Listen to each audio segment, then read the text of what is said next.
Բարև ձեզ։ Այսօր խոսելու ենք քրեակատարողական հիմնարկներում բուժծառայության խնդիրների մասին։ Զրուցել ենք ոլորտի փորձագետ Սուրեն Նազինյանի հետ, շնորհակալություն հրավեր ընդունելու համար։ Ես շնորհակալ։ Ինչպես է գնահատում քրեակատարողական հիմնարկներում բուժծառայության ընդհանուր վիճակը եւ ո՞րն է հիմնական համակարգային խնդիրը։ Բանտային առողջապահությունը, այսպես ասած, միշտ էլ խնդիր է եղել Հայաստանում, ընդհանրապես աշխարհի բոլոր երկրներում խնդիր է, նաև Հայաստանում իհարկե, պայմանավորված մահվան դեպքերի շատ լինելու հետ կապված, պահման պայմանների հետ կապված, որովհետև բանտային վիճակը, այսինքն մարդու ազատազրկված լինելու հանգամանքը առաջաբերում մի քանի խնդիր, բազմաթիվ խնդիրներ, քրոնիկական հիվանդությունների բարդացում, ընդհանրապես դա գաղտնիք չէ, որ մեր քրեակատարողական հիմնարկներում պայմանները բարենպաստ չեն, օրինակ կարող եմ շեշտել հատկապես երկու քրեակատարողական հիմնարկ, առաջինը դա Գորիս քրեակատարողական հիմնարկն է, որը շատ հին շենք է, վատ պայմաններով, եւ իհարկե շատ հայտնի Նուբարաշեն քրեակատարողական հիմնարկը, որ պահելու առումով շատ վատ պայմաններ են ազատազրկված անձանց, ու իհարկե դա ամենը նպաստում է, որ հիվանդանալու հավանականությունը մարդկանց կամ քրոնիկական հիվանդությունների սրացումը այդ պայմաններում իհարկե ավելանան, ու դա միշտ էլ խնդիր է եղել, սկսած 15-16 թվականներից որոշակի եվրոպական խորհրդի աջակցությամբ մեր երկրում որոշակի բարեփոխումներ սկսեցին, բարեփոխումների այսպես ասած նախագծեր մշակվեցին քրեակատարողական բժշկության բարելավման հետ կապված, առաջինը դա այն էր, որ առաջին կարևոր նախապայմանն այն էր, որ բանտային բժշկությունը, այսինքն քրեակատարողական առողջապահությունը պետք է անկախացվեր, այսինքն հանվեր քրեակատարողական ծառայությունից եւ դառնար առանձին, այսպես ասած, կառույց, առանձին ուղղություն, առանձին ծառայություն, դրա նպատակն էր, որ բժիշկների անկախությունը հնարավորինս բարձր լինի, դա էլ պետք է ազդեր իհարկե որոշումների օպերատիվության վրա եւ այլն։ Ու նախատեսված էր դեռևս 18-19 թվականներին եւ 19, եթե չեմ սխալվում, 19-20 թվականներին ստեղծվեց քրեակատարողական բժշկության կենտրոն ՊՕԱԿ-ը, որը ենթարկում էր ոչ թե քրեակատարողական ծառայության եւ քրեակատարողական ծառայության պետին, այլ արդարության նախարարին։ Այսինքն փաստացիորեն քրեակատարողական հիմնարկներում բժիշկները աշխատում էին կախված չլինելով քրեակատարողական տվյալ հիմնարկի վարչակազմից։ Դա որոշակի իհարկե արդյունքներ տվեց, որովհետև մենք կարող ենք նայել ու եթե վիճակագրության նայենք ցավալի մահվան դեպքերի հետ կապված 20 թվականի ընթացքում, ամբողջ 20 թվականի ընթացքում քրեակատարողական բոլոր հիմնարկներում գրանցվել է արձանագրվել ընդամենը 5 մահվան դեպք, ցանկացած մահվան դեպք ցավալի է, բայց 5 մահվան դեպքը դա այսպես ասած ռեկորդային էր։ Վիճակագրությունը փաստում է, որ 20-ից ավելի մահվան դեպքեր են եղել։ 25 թվականի այս պահի դրությամբ, այսինքն դեկտեմբերի սկզբի դրությամբ, այսինքն այս տարվա դրությամբ, այո, 25 թվականի դեկտեմբերի սկզբի դրությամբ քրեակատարողական համակարգում ցավոք սրտի արձանագրվել է 23 մահվան դեպք, 23 մահվան դեպք, 2 մահվան դեպք գրանցվեց դեկտեմբերի սկզբին, մինչև այդ 21 էր։ Այս ինչի մասին է վկայում։ Բուժծառայության հասանելիության, միգուցե հասանելի չէ կամ ուշացումը, բուժծառայության ուշացումը կամ վերահսկողությունն է թույլ։ Բոլոր այդ ձեր նշած բոլոր պատճառները իրականում կան իհարկե արկա են։ Մենք շատ լավ հասկանում ենք, որ օրինակ այն մարդիկ, ովքեր առողջապահության համար պատասխանատու են, իսկ դա բուժաշխատողներն են, պետքա բավարար չափով եկամուտ ստանան։ Հիմա իմ տեղեկություններով ու տենց էլ կա իրականում օրինակ 18-19 թվականների համեմատ աշխատավարձի փոփոխություններ, բարձրացում չի եղել ու հիմա օրինակ քրեակատարողական հիմնարկում աշխատող բժիշկը վարձատրվում է 250,000-260,000 դրամի չափով։ Դե պատկերացրեք մարդ, որը բնակվում է Երևանում, բայց օրինակ աշխատում Արմավիր քրեակատարողական հիմնարկում այդ ծանր պայմաններում ստանալով 250,000 դրամ։ Բնականաբար այդ բուժաշխատողը բացարձակ մոտիվացված չի։ Քույրերի դեպքում աշխատավարձերը 150,000 դրամի չափ են։ Նույնիսկ սովորական հիվանդանոցներում, քաղաքացիական հիվանդանոցներում բուժաշխատողների աշխատավարձերը ավելի բարձր են, ինչ մնաց այս ծանր պայմաններում։ Նաև իհարկե ցավոք սրտի բուժաշխատողների որակի առումով խնդիրներ կան, թվականակի, որակի, համալրվածության, ինչն էլ բերում է իհարկե այս խնդիրներին, այսինքն դեմոտիվացված վիճակը եւ մասնագիտական որակի ոչ միջազգային ստանդարտներով բժշկական օգնության տրամադրումը իհարկե բերում է այս վիճակին։ Երկրորդը դա վերահսկողության բացակայությունն է։ Հիմա նայեք, ես նույն 20 թվականի ընթացքում 5 արձանագրված մահվան դեպքը կամ դրան հաջորդող առաջին տարիների ընթացքում 23 թե 24, այսինքն էլի շատացրել են մահերը, բայց 20-ից ավել չեն եղել այս ընթացքում, էլի մահերի թվերը 19-20 թվականներից հետո։ Դա իհարկե ինչով է նաև դա պայմանված, հա ասեմ, որ 23 թվականի գարնանը քրեակատորական բժշկության կենտրոն ՊՕԱԿ-ը տեղափոխվեց Արդարության նախարարության ենթակայությունից առողջապահության նախարարության ենթակայության ու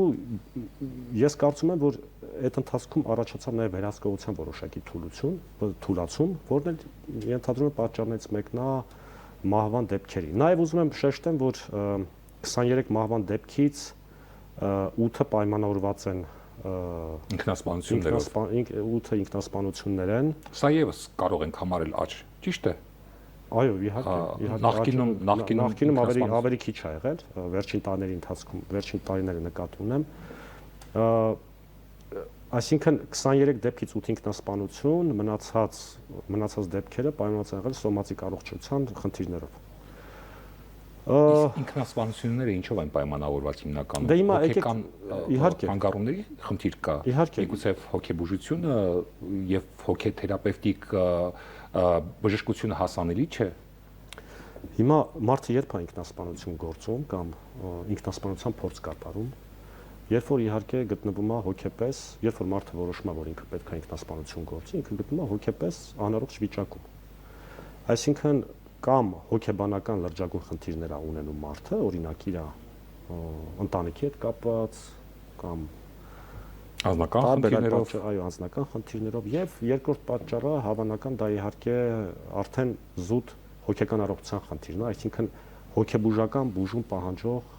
վիճակներ են։ Վիճակներում մարդը որոշում, որ ինքը պետքա սուիցիդալ վարքը պայմանացնեն հոգեբուժական խնդիրներով։ Հոգեբուժության հետ կապված իհարկե դա միայն մասնագետները չեն շեշտում իհարկե քրեակատորական համակարգի հոգեկան ազատազրկված անձանց հոգեկան առողջության հետ կապված դա նաև բարձրաձայնում են քրեակատորական համակարգը մոնիտորինգի ենթարկող կառույցներ գոյություն են, որոնք իհարկե մոնիտորինգ են իրականացնում նաև առողջապահական խնդիրների հետ կապված, դա մարդու իրավունքների պաշտպանի գրասենյակն է, նաև հասարակական կազմակերպությունների ներկայացուցիչներից կազմված մոնիտորինգի խումբը, որոնք օրինակ դատապարտյալների կամ կանոնավորված անձանց ահազանգերի դեպքում մեկնում են, նայում են տեղում, իրավունք ունեն հարցումներ իրականացնելու, հետաքրքրվելու կոնկրետ գերատեսչություններից տվյալ անձանց օրինակ առողջական վիճակի հետ կապված եւ այլն։ Օրինակ վերջերս կարող ենք ասել արդյունավետ չեն այդ մշտադիտարկումները, միգուցե դա թվերը ինքնին արդեն խոսում են այն մասին, որ իրականում առողջապահական կոմպոնենտի առումով, բանտային առողջապահության կոմպոնենտի առումով իրականում առողջապահության նախարարության ենթակայության դարձնելը քրեակատորական բժշկության կենտրոնի, որը իդեալական իրավիճակում իհարկե ճիշտ է, իդեալական իրավիճակում նկատում գրեթե բոլոր զարգացած երկրները քրեակատորականի բժիշկները իհարկե անկախ են, առաջին հերթին բժիշկ են իհարկե ոչ թե քրեակատորական ծառայողներ, բայց իհարկե մեր դեպքում թվերը ցույց են տալիս եւ վիճակագրություն, աղետալի վիճակագրություն ցույց է տալիս, որ իրականում այդ փոփոխությունը չակերտներով էր բարեփոխում ինչ-որ իմաստով ու դա ցույց է տալիս հենց մահվան դեպքերի թիվը եւ իհարկե նաեւ ինքնասպանության դեպքերի թիվը։ Այստեղ հոգեկան առողջության հետ կապված էլի ես ասեմ, մի հատ շատ կարևոր բան, որ շատ հաճախ հոգեկան առողջության խնդիրներ ունեցող անձինք հոգեբուժների կողմից, քրեակատորական բժշկության կենտրոնի հոգեբուժների կողմից ոչ թե սիմպտոմատիկ անհրաժեշտ դեղամիջոցներ են ստանում, այլ ուղղակի օրինակ որոշակի հանգստացնող դեղամիջոցներ, օրինակ բենզոդիազեպինային տրանկվիլիզատորներ, որոնք շատ տարածված են, օրինակ ցանկացած սիմպտոմի դեպքում ինչ որ անհանգստություն է մարդու մոտ, սա արդեն մասնագիտական է մի քիչ էլի, ինչ որ անհանգստություն է, լարվածություն է, բայց դրան իրական պատճառ ունի, որի համար պետք է կոնկրետ սիմպտոմ, կոնկրետ դեղամիջոց նշանակվի տվյալ հիվանդությունը բուժելու նպատակով, փոխանցի նշանակում օրինակ որևէ հանգստացնող դեղամիջոց, որ ուղղակի դատապարտյալը ինչ-որ հանգիստ վիճակում լինի, հերթադիտողի համար հասկանալի, եթե բացատրենք, այսինքն ստացվում է բուժում է ստանում, բայց ոչ նպատակային եւ ոչ արդյունավետ։ Այսինքն, այո, արդյունավետ է այն իմաստով, որ ազատազրկված անձ ուղղակի հանգիստ մնում է։ Որովհետև իրան հանգստացնող են հանգստացնող բենզոդիազեպին են, բայց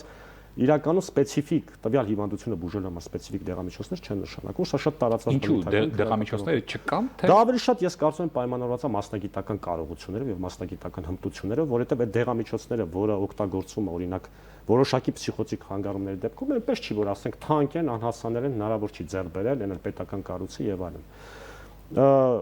Սուիցիդների հետ կապված այսքանը իրականում շատ վատ է դա որտեվ բանտերում քրեակատորական հիմնարկներում մարդիկ խիստ խոցել են, թե հոգեբանական առումով, թե նաև իհարկե սոմատիկ խնդիր ունեցող մարդկանց դեպքում քրեակատորական հիմնարկներում պահման պայմանները այնպիսին են, որ շատ հաճախ եմ կրկնում, դրանք առաջացնում են քրոնիկական հիվանդությունների լրջագույն սրացումներ, վերջերս մի հատ դեպք տեսա, երբ որ դա լուսաբանվեց լրատվամիջոցներով, երբ որ ազատազրկված անձեր, ընդ որում նախաքննության ժամանակահատվածում ագրում, դատապարտյալ չի դեռևս, ինքը կատված էր ունեցել եւ նրա մոտ ձեռքի տեղաշարժման լրջագույն խնդիրներ կար, պայմանված վերջույթների ախտահարման հետ կապված։ Ստացվում է հատուկ պայմաններ են պետք։ Հաստատության իհարկե տվյալ անձին իհարկե պետք է հատուկ պայմաններ եւ խցային պայմաններում, ինչքան էլ օրինակ նույնիսկ նույն խցում գտնվող մնացած ազատազրկված անձինք հոգատար են, բայց այնուամենայնիվ այդ մարդը չպետք է մնա այլ ազատազրկված անձանց հոգատարության կարոտ կամ ներքո, իրան պետք է իհարկե խնամեն ազատազրկման վայրում բժշկական անձնակազմի կողմից։ Կարծում եմ, դա էլ է շատ անբավարար, այսինքն այն մարդիկ, որոնք ունեն այսպես ասած պալիատիվ խնամքի կարիք, ունեն մշտական ուշադրության կարիք, իրանց մոտ արկա հիվանդությունների հետ կապված կամ հաշմանդամության հետ կապված, օրինակ չգիտեմ, կարող է պատահի մարդ, որը օրինակ անդամատված վերջույթ ունի եւ այլն։ Այս դեպքում իհարկե սպეციფիկ խնամք է պետք է այդ մարդկանց, որը իհարկե չի իրականացում, դա այնպես չի որ գաղտնիք է։ Խոսենք համակարգում վերջին տարիների բարեփոխումների մասին, արդյունքների մասին ավելի ճիշտ, ինչ է փոխվել։ Ասեմ ձեզ, իրականում ՊՕԱԿ-ը միացվել է առողջապահության նախարարությանը։ Դարձել է առողջապահության նախարարության ենթակայության, բայց առողջապահության նախարարության ենթակայության դառնալուց հետո պրակտիկորեն կազմը չի փոխվել։ Ասեմ, որ մի կարևոր բան արվեց, դա գոյություններ դատապարտյալների հիվանդանոց քրեակատորական հիմնարկ, որը տասնյակ տարիներ հանդիսացել է քրեակատորական համակարգի բուժական հիմնարկը ստացիոնար պայմաններով, որը իհարկե գտնում էր ոչ բարվոք պայմաններով եւ թե միջազգային, այսպես ասած, որևէ ստանդարտի չէր համապատասխանում ու բազմիցս ասվել այդ հաստատության փակելու վերաբերյալ եւ այլն։ Ու ասեմ 18-19 թվականին ես մեր զրույցի ամենասկզբում շեշտեցի, որ Եվրոպական խորհրդի աջակցությամբ նախագիծ է իրականացվում, որ Հայաստանում բանտային առողջապահությունը բարելավի, ասեմ, որ նախատեսված էր այդ նախագծով, որ Հայաստանում գտնվող բազմապրոֆիլ որոշ հաստատություններ, որոնք ունեն մեծ մահճակալային ֆոնդ, մի քանի 100 եւ ավել մահճակալային ֆոնդ ունեցող բազմապրոֆիլ քաղաքացիական բժշկական հաստատություններ պետքա բացվեին, ստեղծվեին առանձին բաժանմունքներ, ռեժիմային բաժանմունքներ, որը պետքա նախատեսված լիներ ազատազրկված անձանց առողջական խնդիր ունեցող եւ ստացիոնար բուժման կարիք ունեցող ազատազրկված անձանց համար։ Ու դա պետքա փոխաներ այսպես կոչված դատապարտյալների հիվանդանոցին։ Այսինքն պացիենտը, որը ունի ստացիոնար բուժման կարիք, ինքը ազատազրկված անձ լինելով հանդերձ, ինքը պետք է տեղափոխվեր բազմապրոֆիլ քաղաքացիական բուժ հաստատություն, բայց ռեժիմային բաժանմունքում բուժում ստանար բազմապրոֆիլ զարգացած բժշկական կենտրոնում։ Մեծ չէ, մեզ ինչքան ունենք, նույն Երևանում առնվազն 4-5 հատ մեզ ունենք բազմապրոֆիլ, թե պետական, թե մասնավոր բժշկական կենտրոն։ Դա իհարկե չիրականացվեց։ Հիմա այս տարի 23 թվականի դատապարտյալների հիվանդանոցը իհարկե փակվեց ու դա լավ է, որ փակվեց, որովհետև ինքը չէր համապատասխանում որևէ կերպ նորմալ հիվանդանոց փակվեց, իսկ բժշկությունը ինչպես է փոխարեն Արմավիր քրեակատորական հիմնարկում բացվեց այսպես կոչված Արմավիրի ստացիոնար բաժանմունք, որը ունի 90-ից ավել մահճակալային ֆոնդ, բայց ես մնում եմ այն կարծիքին, որ իհարկե դա բավարար չի կարիքներով հոգալու համար, որովհետև թե անձնակազմը նույնը մնացել, ճիշտ է, տարբեր սարքավորումներ են գնել, սարքավորումներ տեղավորել, օրինակ ռենտգեն գոյություն ունի, ենթադրաբար էլեկտրոկարդիոգրամայի սարք եւ այլն եւ այլն։ Բայց այնուամենայնիվ դա իհարկե չի կարող կարիքները բավարարել։ Ասեմ ձեզ, որ 15-16 թվականին, երբ որ Արմավիր քրեակատորական հիմնարկը նոր բացվեց, էլի ստացիոնար բաժանմունք այնտեղ էլի կար, իհարկե այդքան մեծ չէր, մի քանի տասնյակ մահճակալ էր, բայց փաստացիորեն ինքը իր նպատակներին չէր ծառայում, որովհետև նույն Արմավիր քրեակատորական հիմնարկի պացիենտները տեղափոխվում են դատապարտյալների հիվանդանոցում բուժում ստանալու հիմնականում։ Կարծում եմ լավատես չեմ այդ առումով, ես կարծում եմ, որ հարմարավետ քրեակատորական հիմնարկում բացված այդ ստացիոնար բաժանմունքը որևէ կերպ չես կարող համեմատել բազմապրոֆիլ հիվանդանոցի օրինակ բաժանմունքի հետ կամ բազմապրոֆիլ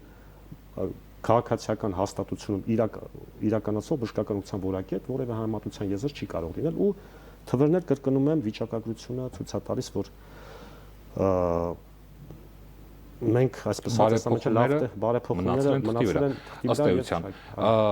կարող եք նշել 1-2 քայլ, որոնք կարող են համակարգային խնդիրները քիչ թե շատ բարելավել։ Ես կարծում եմ այնուամենայնիվ պետք է ունենալ որևէ կառույց, այսպես ասած, նույն քրեակատորական բժշկության կենտրոն ՊՕԱԿ-ի ունենա մի հատ ստորաբաժանում, որը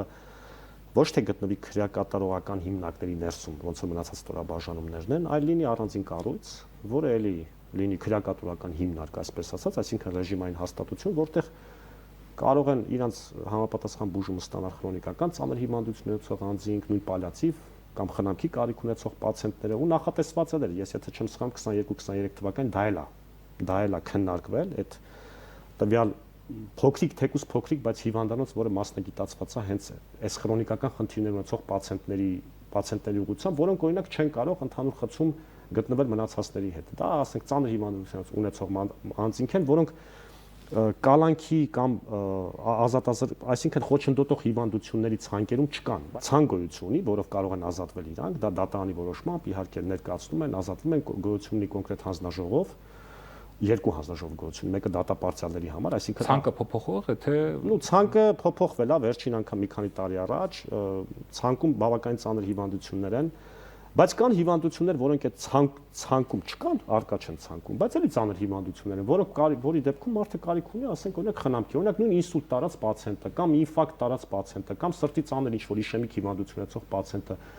կամ հաշմանդամություն ունեցող վերջույթների խնդիր ունեցող պացիենտը կամ տեղաշարժման խնդիրներ ունեցող պացիենտը, որ վերջինս նկարագրեցի, որ ասի լրատվամիջոցներով տարածվում է։ Այդ շատ կարևոր է, այսինքն այդ նման կառույցները ես կարծում եմ որ շատ կարևոր է, իհարկե երկրորդ ամենակարևոր հանգամանքը դա անձնակազմի պրոֆեսիոնալիզմի բարձրացումն է, իսկ դա կարող պայմանավորվել մենակ մի հանգամանքով, մոտիվացիայով, որը բոլորիս էլ պարզ է, դա պայմանավորված է աշխատավարձերով։